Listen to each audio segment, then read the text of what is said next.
Hey guys, Brendan here on behalf of Maverik Sports. Today I'll be doing a head review for you guys of the Maverik Optik U. Alright guys, so now I'll talk about the aesthetics of the head. We'll start off with the scoop. The scoop is extremely rounded, so it was great for ground balls. It's really stiff, but it has a pretty decent flex, like just the perfect amount for shooting. We'll move down to the sidewall. Sidewall, really clean looking design. Nothing too crazy with that. At one point in the head, it's more of a polished feel to it, and then as you get to the outer ridges of it, it's more of a matte finish. And then on the inside of the sidewall, it's dug out some. I don't know what that technology is actually called.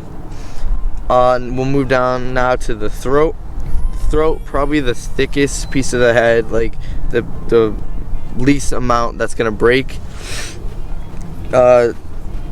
No real flex out of the throat, so that's always good. Now we'll move on to like the little things that it has on it. It has the jewel right here. Only one screw hole, which I was kind of upset about because it doesn't make the head as sturdy. And then they have the U under here for universal, and they have a USA dig out right here. And that's the aesthetics of the head, guys.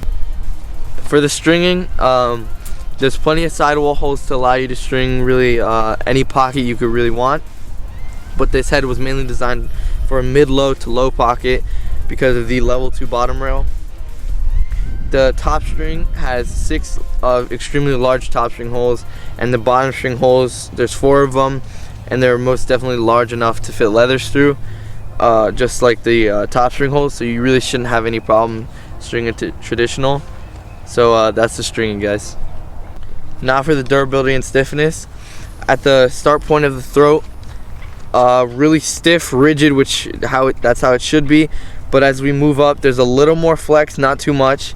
And then once we get to the scoop, definitely the flexiest point of the head. Not too flexy, which will still make everything consistent and accurate. And for the durability, I had this head for 2 years now, I believe. And the only real damage to the head that it has is warping, and that's from face-offs. So it's an extremely durable head, no problem with that whatsoever.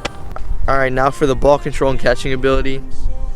This head started off extremely wide, which was nice because it made catching really easy, but it still had a nice flare and pinch point to it, so it allowed me to keep the ball on my stick extremely easily and also string up a very nice pocket to help with the ball control.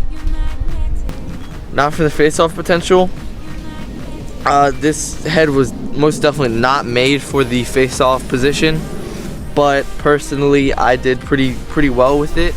So on a 0 to 10 scale, 0 being I would never recommend this head for face-offs, and 10 being most definitely go out by this head for face-offs, I'd give it around a 5,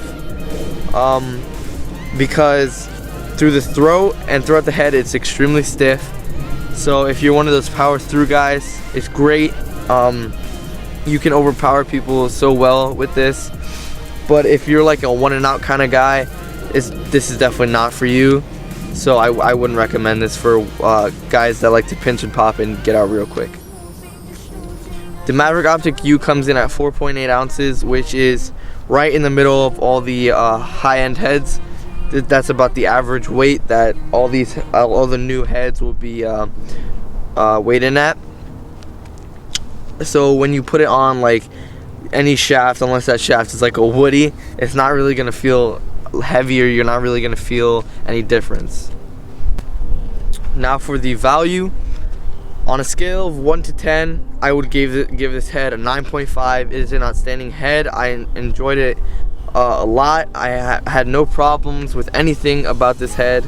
It fit me perfectly, even at the midfield position, and at the price point that it's at of $90, which I would definitely value this head at $90. But it's just a great overall head, and I really recommend it. She's been walking a lot lately.